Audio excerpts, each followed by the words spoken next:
Ano pong nangyari dito? Ito po, ano permit na to? Sir, meron na po yun. Sir, gusto ko lang ilinaw ha. Mula't simula ako dito, hindi kayo pinahihirapan ha. Wala kami, may kontrata pa kayo sa city, walang problema. Walang problema. Pag nag-bid kayo sa city, walang problema. Kayo manalo, go, walang problema. Hindi kayo hinaharas, hindi kayo pinahihirapan. Pero, nagtataka ako sa inyo. Kasi, di ba AAA kayo? Quad A, o hindi lang pala AAA, quadruple A pala kayo. Kayo isa sa pinakamalaking kontraktor sa buong Pilipinas. Sa sarili ninyong syudad, hindi ko yung makakita ng permit. Bakit gano'n? Ito, pare, anong permit niyan? Meron, sir.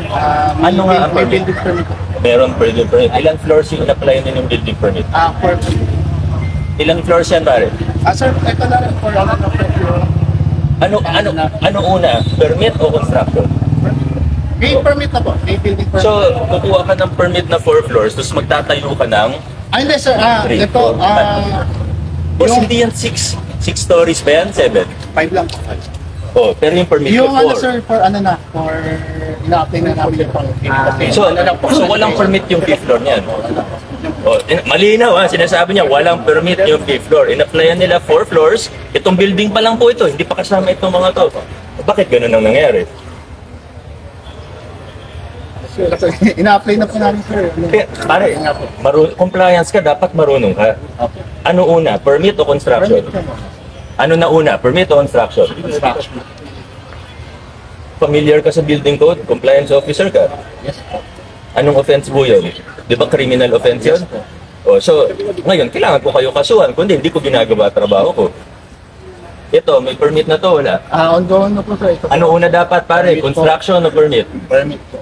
Dito, ano na una? Construction o permit? Construction. Oo, malinaw ha. Wala akong, di natin hinaharas do.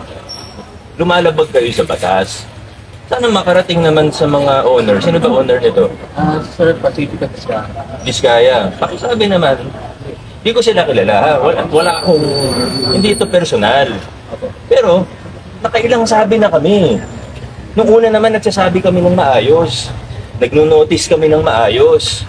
Pinapatawag namin kayo ng maayos. Ba't ayaw nyo tumigil? Kitang-kita lang ang sarili kong mata. Ongoing yung mga construction, pati din sa kabilang lote. Wala kayong mga permit. Bakit? Sir, ito po. Nahihirapan ba kayo sa obo? Kasi kung nahihirapan kayo, may hihingi ba sa inyo ng lagay? Wala po. Wala naman. Kung meron, sumbong nyo sa akin, di ba? Kami may kasalanan noon. Sumbong nyo, a-actionan ko yan. Pero, ito, anong dahilan? Hindi mo alam. Sino kaya makakasagot sa akin? Oo, sir, narinig niyo ba yung sinabi ko sa kanya? Bakit po ganun ang ginagawa ninyo? Sir, bilang quadruple A contractor, alam niyo ang lahat ng batas, alam niyo ang lahat ng proseso. Bakit hindi po kayo sumusunod? Ang alam ko, sir, bali, ano na lang boss namin, naayos namin yung... Sir, kung anong tinanong ko sa kanya, yun din po tatanungin. Kilala mo na kayo, sir? Harvey Solan. Ano po kayo, sir? Engineer po kayo? O engineer pa kayo, dapat kabisado niyo ang lahat. Sa batas po, ano po ang una? Construction o permit? Permit. Permit. Dito po, 5th floor natin, ano po na una? Construction o permit? Construction ang nauna. Dito po, sir, ano po na una? Construction o permit? Actually, may ongoing, pero ongoing din po yung ano. Nasaan yung permit? Ito po, sir. Hindi apply. Di pa rin. Actual permit ang pinag-uusapan natin. Sir, ganito po. Kung nag-apply kayo ng permit at nagkaroon kayo ng problema, pinahirapan kayo, mali yung proseso namin, sumbong nyo sa akin, ako mismo ang gawa ng aksyon. O kaya kasuhan nyo kami kung may mali talaga. Walang problema doon. Tama po yun. Pero, wala naman problema. Ayaw nyo lang sumunod sa batas, ay may problema tayo, sir. Hindi naman po pwede yun, engineer. Kasi malinaw na malinaw. Una, ang permit sa construction.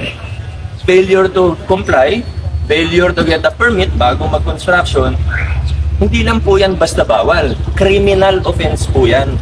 Krimen po yan, sir. Bilang engineer, alam nyo po yan. Hindi po ako nag-iimbento dito. Alam nyo po yan. Ngayon, inaamin nyo sa akin na yung construction ng 5th floor hindi kasama sa permit ninyo. Ang construction sa buong lote na ito, walang building permit. Construction dun sa kabilang lote, wala ako nakikita ng building permit. Kasi dapat nakapaskil po yan. At inaamin ninyo na under process pa lang po siya. Dulo, ano pa lang po, demolition permit meron na po. Demolition permit. Pero ito, construction, di naman demolition lang yan. Yung parking. Parking meron na rin. Ano na ba? Yan ang hindi ko maintindihan, engineer. Kasi quadruple A kayo. Hindi naman namin kayo pinahihirapan. In fact, sabi ko nga kanina kay compliance officer, may kontrata pa kaya kayo sa LGU. Tanungin niyo yung mga gumawa sa rainforest, may kontrata kayo. Walang problema. Hindi namin kayo kinakaaway, hindi namin kayo hinaharas. Kahit na yun yung laging sinasabi ng owner ninyo, hindi totoo yun. Ang problema, hindi kayo pati yung mga waiting shed, wala naman permit yun eh. Illegal yung ginagawa ninyo. Kung legal kayo, walang problema. Kaso illegal yung ginagawa ninyo. Criminal offense ang ginagawa ninyo. Kaya may problema tayo. Naintindihan po ninyo, engineer. Makakarating po ba sa owner natin? Oo, wala ang problema eh. Kaso gumagawa kayo ng illegal. At hindi ko talaga maunawaan kasi bilang quadruple A contractor ko, bakit naman sa madaling i-comply, hindi nyo pa i-comply? Hindi ko maintindihan talaga. Ano kaya ang dahilan? Nasanay lang talaga na gano'n? Hindi naman po. Kasi yung mga revisions po sa plano, hindi po kasi po nagtatagal. Revision ng plano, wala pa nga. Nauuna yung construction nyo sa application eh. Wala naman excuse. Papagawa ako ng 4-story building. Kukuha ako ng permit, 4 stories.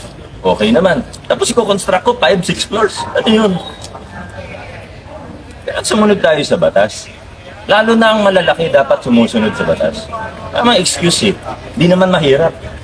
Negosyo nyo yan eh. Buti kung iba yung negosyo ninyo. Maintindihan ko ba? Baka hindi kabisado. Paano hindi nyo kabisado? Quadruple A contractor kayo. Tapos, gagamitin nyo sa politika. Sasabihin nyo, hinaharas. Hindi. Sumunod tayo sa batas. Kahit kaibigan ko pa yan, kahit sarili ko pang pamilya yan, pag hindi sumusunod, kailangan mag-comply. Ayaw mag-comply, matigas ang mukha, kakasuhan namin. Ano gusto niyo mangyari ngayon? Pinapatuloy na po namin lahat. Patigil lang po muna yung... Kung hindi ko pa papuntahan. Kung hindi ko papuntahan mismo, hindi pa kayo titigil eh. Kasi napapuntahan ko na to. Pero kita ng sarili kong mata nung dumaan ako, may gumagawa. Kahit ako mismo tumistigo sa korte, okay lang. Hindi ko talaga maintindihan. Sana makarating sa owners natin. Kasi pinahinto na kayo eh. Hindi pa rin kayo huminto. Hindi nyo nire-respeto ang batas. Huwag nyo akong yanon. Ako hindi ko kailangan na respeto ninyo. Pero respetuhin yung batas. Pangalawa, ang pamahalaan natin. Kasi may notice na eh. Nasabihan na kayo. Buti kung patulog-tulog kami, hindi namin pinapansin. O sige, ibang kaso yun. Pero hindi. Sinabihan na naman kayo. Anyway, yun muna. Sana makarating sa owner natin.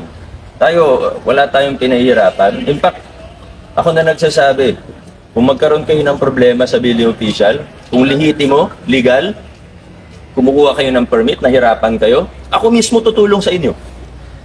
Pero huwag kayong gumawa ng illegal. Maayos naman pagkakaan. Naunawaan niyo po, ano? Sige, maraming salamat po. Thank you. Hindi po. Natayan ka Thank na you mga mga kagawad. kaibigan. Salamat. Napakinggan natin